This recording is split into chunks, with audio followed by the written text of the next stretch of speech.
குருவாழ்த்து குருவே துணை. எல்லாருக்கும் வணக்கங்க. என் பேர் மனோகரங்க. நான் வந்து இப்போ என்னுடைய வாழ்க்கையில் ஏற்பட்ட துன்பங்களும் துயரங்களும் காரணனால வாழ்க்கையில் ரொம்ப போராட்டகாலமாக இருந்துச்சு வாழ்க்கையை.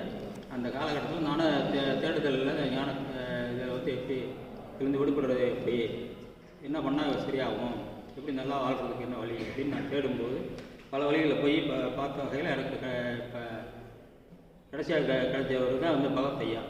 அவர் வந்து 2015 இங்கே கரூர் மீட்டிங்கில் அவர் ஸ்பீச்சை கேட்டேன். புரிஞ்சிச்சு, ஆனால் புரியல. இருந்தாலும் நம்மளுக்கான விஷயம் இங்கே இருக்குது, நம்மளுக்கு தீர்வு இங்கே கிடைக்கிற மாதிரி தெரியுது அப்படின்னு மட்டும் தெரிஞ்சிச்சு. அதுக்கப்புறம் வந்து ஒரு 2 மீட்டிங் அட்டன் பண்ணேன். அதுக்கப்புறம் வந்து அதுக்கப்புறம் வந்து எதுவும் அவர் பார்க்கல. 2022 வந்து இந்த கொரோனா டயத்துக்கு அப்புறம் அவர் யூடியூப்பில் ஏதாச்சும் பார்த்தேன். ஒன்று கேட்க ஆரம்பித்தேன். இப்போ வரிசையாக தொடர்ச்சியாக கேட்க ஆரம்பித்து அப்போ தான் வந்து அவர் என்ன சொல்ல வரான்னு தெரிஞ்சுங்க. தெரிய நான் வந்து தொடர்ச்சியாக கேட்க ஆரம்பித்தேன். கொஞ்சம் புரியாமல் இருந்துச்சு. அப்படியே இருக்கும்போது நிறைய விஷயங்களை வந்து நானும் தெரிஞ்சுக்கிட்டு அகம்னா என்ன புறம்னா என்னன்னு வரிசையாக அவர் சொல்ல கேட்டுக்கிட்டு வந்துட்டு இருந்தேன். வாழ்க்கை பயணத்தில் வந்து இப்போ என்னோட இப்போ புரிஞ்சிருச்சு, ஆனால் புரியல அப்படிங்கிற என்ன புரிஞ்சிச்சு அப்படின்னு பார்க்கும்போது வந்து இங்கே ஐயா ஒரு ஒரு சரவண ஐயா திருவரம் மீடியம் கைகுலி சொன்னார். மீடியம் இது ஞான முகாம் வந்துருக்கீங்களா, வரல அப்படின்னு.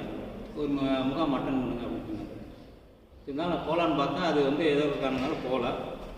இப்போ வந்து இப்போ ஏதாச்சும் குரூப்பில் வந்து பார்த்தேன், கரூரில் ஐயா வகுப்பு எடுக்கிறதா ஞான முகாம் நடக்கிறதா அங்கே வரும். நான் உடனே கேட்டு உடனே அட்டன் பண்ணேன்.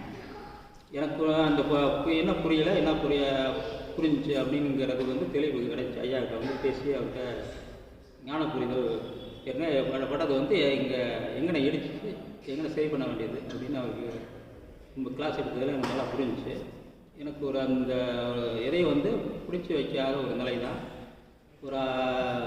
ஒரு ஆறு எப்படி அதோட போக்கில் போகுதோ அதுமாரி நம்மளும் வந்து அகத்தில் போராட தேவையில்லை. எந்தையும் வந்து வந்துருச்சு, போயிடுச்சு.